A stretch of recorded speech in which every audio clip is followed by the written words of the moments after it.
자기가 꽂아놓고 자기가 무너뜨렸습니다. 그리고 지금 또다시 당대표에 도전합니다. 정청래 전 대표의 입에서 나온 말들 지금 바로 공개합니다. 이제 가장 큰 책임론이 불거지는 데는 평택을이에요. 역시 서울 못지않게. 네. 이 평택을에서 지금 되돌아보면 아 이렇게 했었어야 한다. 있습니까? 많은 분들이 민주당에서 꼭 후보를 냈어야 했느냐 이런 말씀들을 지나고 나서 많이 하죠. 근데 그때 상황에서 조국혁신당에서 민주당은 후보를 내지 마라라고 했을 때 네, 안 내겠습니다. 이럴 수는 없었거든요.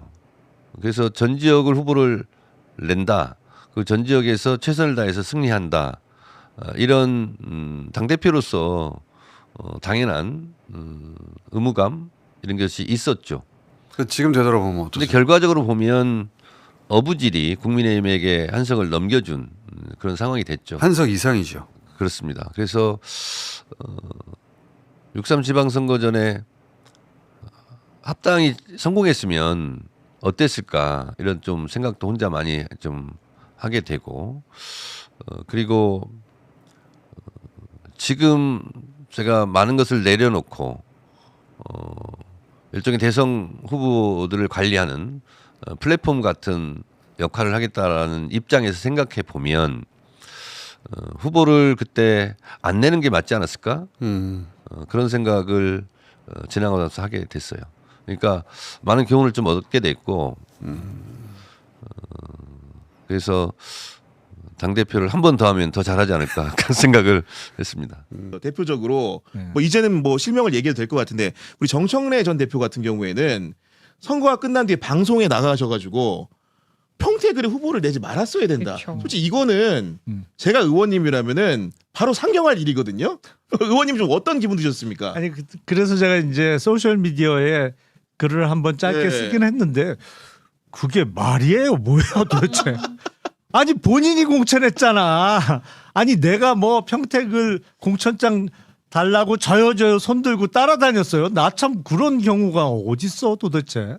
공천 룰에 따르도록 실제로 모든 알려진 사실들이 지도부의 의사결정 하에서 네. 김용남이라는 사람이 평택을에 나가는 게 옳다고 판단을 해서 그런 사실상의 통보를 해준 거 아닙니까? 아니 그러니까요. 그때도 네. 분명히 당에서 뭐 여론조사를 돌려보니까 가장 낫더라라는 얘기도 들었고 네. 뭐 다들 평택을 피해서 도망가는 상황에서 야 이게 뭐 제1당이 더군다나 집권 여당이 무슨 도망간다는 게 말이 되냐 뭐가 무섭다고 도망가냐 그리고 제가 나갔던 건데 선거는 뭐 낙선을 제가 했습니다만 아니 본인이 해놓고 뭐 공천 안 할 걸 그랬다고 그러니까 황당하더라고요. 그런데 이뿐만이 아닙니다. 본인 책임 얘기하는 대목에서 조국 당과 합당 실패 얘기했고 네. 그리고 이제 지방선거 서울 탈환 실패 얘기하셨는데 우선 조국당 합당 제안은 왜 실패했습니까? 저는 합당을 제안했고 합당을 추진하고 싶었고 그런데 결과적으로 보면 강력한 반대가 있었고 그래서 실패를 한 거죠. 본인 책임은 없어요? 많은 분들이 너무 전격적으로 좀 거칠게 합당 제안을 한 것은 아닌가. 그래서 그 부분은 저도 비슷한 얘기를 여러 차례 밝혔습니다. 과정상에서의 부족함이 있었다. 그것은 제 책임이다.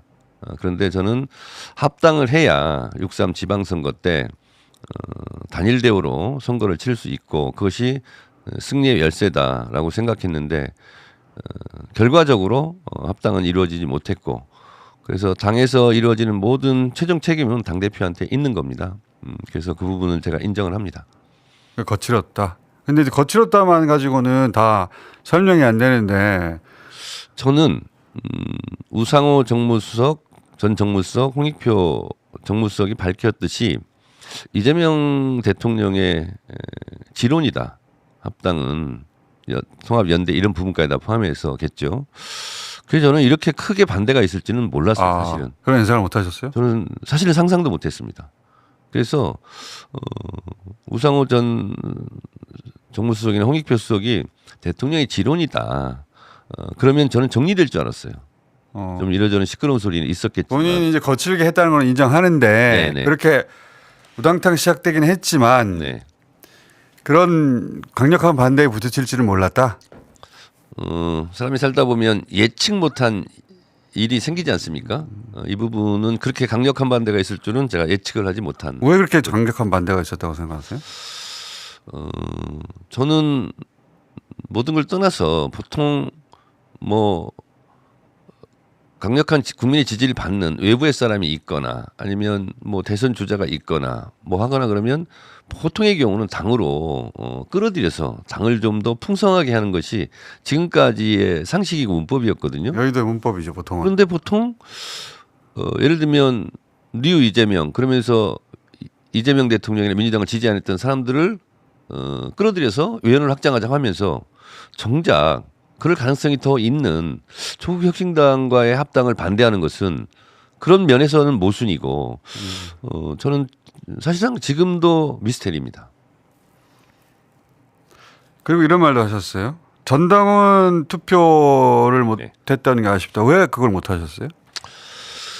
전당원 투표를 하게 되면 당원들이 합당에 찬성을 많이 할 것 아니겠습니까? 그러니까 반대하시는 그럴 가능성이 높았죠. 그렇죠. 반대하시는 분들로서는 전당원 투표를 하고 그 결과가 나오면 반대의 명분이 아무래도 좀 줄어들지 않을까라는 생각을 하지 않았을까? 네. 그래서 전당원 투표를 좀 반대하지 않았을까? 그래서 그런데 당 대표 권한으로 밀어붙일 수 있었잖아요. 그게 굉장히 아쉽습니다. 근데 그 상황에서는 전당원 투표를 하고 싶었지만 할 수 없는 상황. 왜 못했습니까? 제가 힘이 부족했겠죠. 저는 역부족이라고 생각했습니다. 그때 가진 당 대표의 힘만으로는 돌파가 어렵다. 네, 그렇습니다. 반대 여론이 너무 강했기 때문에 당내. 네. 그러니까 합당을 하자는 것도 플러스 알파가 되자는 거 아니겠습니까? 그러면 그것을 전당원 투표나 합당을 더 무리하게 추진했을 때 강력한 또 저항과 반대가 6.3 지방선거를 앞두고 추진하려고 했던 것보다 더 마이너스 효과를 가져올 수 있겠다. 당의 분란이 판단이 걱정됐다. 예, 들었습니다. 지금 되돌아보면 했었어야 합니까? 지금 되돌아보면 어떻게 해서라도 했어야 되는 건 아닌가라는 생각을 갖고 그럼 있고 본인의 책임이죠. 못한 것은 결국. 뭐 그렇습니다. 이거는 그럼 어때요? 만약에 다시 연임하게 된다면 이 합당 문제는 어떤 형식을 취할 겁니까? 제가 모두 발언에 말씀드렸다시피 총선 승리, 대선 승리, 정권 재창출이 우리의 목표이고 시대 정신이라면 작은 차이를 극복하고 그리고 좀 더 플러스 알파를 키우는 것 그러면 국민의힘을 반대하는 많은 세력과 뭐 당까지 포함해서 합치는 것이 대선 승리의 가능성을 높이는 것 아니겠습니까? 그래서 이번에 당대표 한 번 더 하면 잘할 것 같습니다. 구체적으로 네. 김민석 후보 같은 경우는 흡수 통합의 방식을 얘기하던데 네. 구체적으로 조국 혁신당을 놓고 어떤 통합의 방법이 어떤 차이가 있는 방법을 선택할 말 한마디로 천냥빚을 갚는다는 얘기가 있어요. 어다르고 아다르거든요. 같이 합치자고 그러면서 기분 나쁘게 할 필요는 없다고 생각합니다. 악수를 하자면서 너는 무릎 꿇고 악수해. 이런 방식은 아니라고 생각합니다. 나중에 그것이 흡수통합의 형식이 될지 안 될지는 모르겠습니다만 서로 합치자고 할 때는 상대방의 기분을 좀 상하게 하는 이런 좀 가급적인 피하는 것이 좋지 않을까 그런 생각을 합니다. 그러면 김민석 후보 흡수 통합이라면 정청래 후보는 당대당 통합이다 이렇게 말해도 그거를 됩니까? 지금 미리 얘기할 필요는 없다고 보고요. 네. 그것 또한 민주당 당원들이나 조국혁신당 당원들이 합당에 대한 일단 찬성을 해야 되지 않습니까? 그래서 저는 당원들에게 먼저 물어봐야 된다. 조국당과의 합당에 대해서 찬성입니까 반대입니까? 서울과 부산에서도 스스로 책임을 인정했습니다. 특히 서울 탈환이 뼈 아프다고 하셨어요. 이 서울 탈환 실패가 뼈 아프다고 하셨는데 서울 탈환 실패에서 본인 책임 부분은 뭡니까? 당대표는 선거운동을 진두지휘하고 그리고 최종 책임 그 결과에 대해서 최종 책임이 있죠. 그런 면에서 지나가고 보면 참 아쉬운 것이 지방선거는 3천여 명을 공천하게 됩니다. 그리고 시도당에서 기초단체까지 공천하고 중앙당은 사실 광역단체장만 공천을 하게 돼 있거든요. 당원 당규상. 그래서 물리적으로도 모든 것을 관여하고 간섭하기는 좀 어렵습니다. 그런데 좀 자율적인 자율적인 책임을 갖고 각자 이제 단위별로 선거를 치르는데 서울시장 같은 경우는 좀 더 적극적으로 제가 개입하고 관여했어야 되는 건 아닌가. 캠프에 맡겨놓을 만한 일은 아니었는데 지나고 보니 그 부분이 굉장히 좀 뼈아프고 좀 후회스럽습니다. 그러니까 후보 캠프의 캠페인이 지금 되돌아보면 문제가 있었다고 보시는 거예요? 예를 들면 제가 유세 지침에도 내렸거든요. 이번 6.3 지방선거는 대통령 지지율이 높기 때문에 유세를 이렇게 해라 하고 제가 이제 내린 것이 이재명 대통령을 지지하신다면 민주당을 찍어주십시오.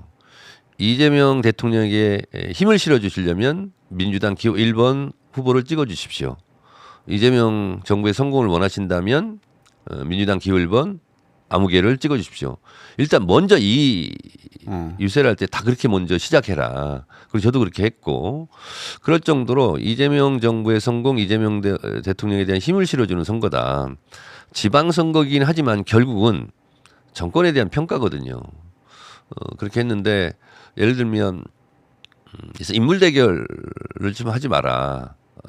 그랬으면 좋겠다는 생각을 계속했고 그런 방향으로 유도를 했는데 그런 부분이 좀 미흡하지 않았나 그런 생각이 좀 듭니다. 캠페인에서 네. 뭐 지금 그 구체적으로 서울 시장 캠페인의 디테일한 부분을 논하자는 건 아닌데 그렇습니다. 큰 틀에서 보자면 당 대표로 더 적극 개입했어야 되는데 네. 그때 이런 분위기도 있었지 않습니까? 워낙 대통령 지지율이 높고 그래서 결국은 이길 거야 하는 안일함도 있었던 거 아닙니까? 박수현 충남지사께서도 그 부분에 대해서 통렬히 반성한다라고 얘기했는데 뭐 지도부에서도 대통령 지지율이 높고 또 당 지지율도 높고 무난히 이기지 않겠는가 하는 마음속의 안일함이 있지 않았을까. 저 자신도 그런 생각을 하면서 쉬운 선거는 없는데 끝까지 최선을 다해야 되는데 이해찬 총리가 말씀하신 대로 정말 절실해야 되는데 과연 그랬는가 하는 부분에 대해서 요즘 많은 생각을 하고 있습니다. 그 부산 북갑의 경우는 어떻게 보십니까? 본인의 책임이 있습니까? 그 부산 북갑의 실패에서는? 모든 선거 결과에 대해서 당대표가 최종 책임이 있다고 제가 아까 말씀드리지 않았습니까? 그 부분 또한 매우 아쉬운 대목입니다. 하정우 후보가 유명하고 또 이미지도 좋고 하지만 낯설게 느껴질 수 있거든요. 그래서 저 개인적으로는 언론 활동 그런 걸 통한 홍보 활동을 좀 많이 했으면 좋겠는데 소위 공중전을. 네, 공중전을 많이 했어야 되는데 왜냐하면 그게 지역 선거지만 결국은 전국 선거처럼 돼 있지 않았습니까? 그런 대목이 좀 아쉽습니다. 그것도 역시 당대표가 그런 판단을 했다면 개입했었어야 된다. 좀 더 적극적으로. 네, 그리고 지금까지도 풀리지 않은 의문 하나. 최고위원이 페이스북에 올렸다가 급히 지운 글. 도대체 무슨 내용이었을까요? 시 상황을 두고 이제 진실 공방도 있어요. 네. 요건 이제 그 꼭 여쭤볼 수밖에 없는데 왜냐하면 이제 어려운 거 묻지 마세요. 강덕구 최고 글 있지 않습니까? 아이고, 예. 예. 그 글의 요지가 지난번 김민석 후보 나왔을 때 제가 여쭤봤는데 이제 홍익표 수석에 의하면 대통령 입장은 통합 찬성인데 김 총리가 말한 부분과 편차가 있는 것 같다 이런 내용이 있어요. 이 네. 강덕구 최고의 글이. 그러니까 어떻게 읽히냐면 대통령은 통합 찬성했는데 김 총리는 반대한 게 아니냐 이런 세간의 의혹 제기가 당시에 있었고 네. 그것에 대해서 김민석 후보에게 제가 인터넷에서 물어봤더니 홍 수석이 그런 말을 강 최고에게 한 적이 없는 걸로 본인은 안다라는 취지로 답을 했습니다. 네. 그리고 만약 대통령이 그런 의지가 있었다면 총리인 내가 모를 리가 없지 않느냐. 그러니 그런 일은 없었다는 취지로 답변을 했어요. 근데 이제 강덕구 최고는 저런 글을 쓰긴 썼단 말이에요. 그래서 그 글이 남아버렸어요. 여기서 이제 제가 질문을 드리고 싶은 건데. 저거 나왔을 때 제가 의총인가 할 때 이런 게 있었다고 그래서 큰일 났다. 저게 언론에 나면 어떡하지? 근데 이제 삭제됐다는 거예요. 금방 삭제됐지만 이게 뭐 인터넷 세상에 그런데 오후 내내 기사가 안 났어요. 그래서 정말 다행이라고 생각했었습니다. 근데 나중에 기사가 났죠. 제가 이제 질문을 여기서 드리겠는데 우선 강덕구 최고가 홍익표 수석과 만난 적이 있느냐? 왜 제가 이런 질문을 드리냐면 홍 수석이 당시 그런 일로 강덕구 최고를 만났다면 그 한 분 만났을 리는 없고 지도부를 만났을 것 같아서 드리는 질문인데 강덕구 최고 홍 수석이 그때 만난 적이 있습니까? 어떻게 알고 계세요? 만난 적이 있습니다. 만난 적은 있다. 네, 저도 같이 있었습니다. 그러니까 지도부를 만났을 것 같아서. 그러면 같이 만났으면은 무슨 얘기가 오갔는지 알고 계시겠네요? 알고 있습니다. 홍 수석이 대통령 뜻이 통합이라는 요지의 메시지를 전달했습니까? 그건 말할 수 없습니다.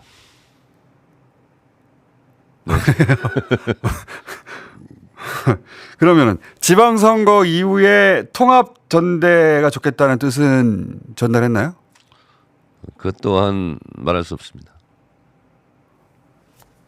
그러면 강덕구 최고가 홍 수석이 어떤 메시지를 전했든 메시지를 듣고 보인 반응이 있을 거 아닙니까? 그 반응은 어떤 거였어요? 같은 자리에 있었기 때문에 오구간 대화는 제가 알고 있습니다만 그것을 제가 제 입으로 말하는 것은 적절하지 않아 보입니다. 왜냐하면 대통령과 관련된 일은 가급적이면 말을 안 하는 게 좋다고 생각합니다. 그리고 아무리 전당대회가 경쟁이 치열하더라도 저는 금도라는 것이 있다고 생각합니다.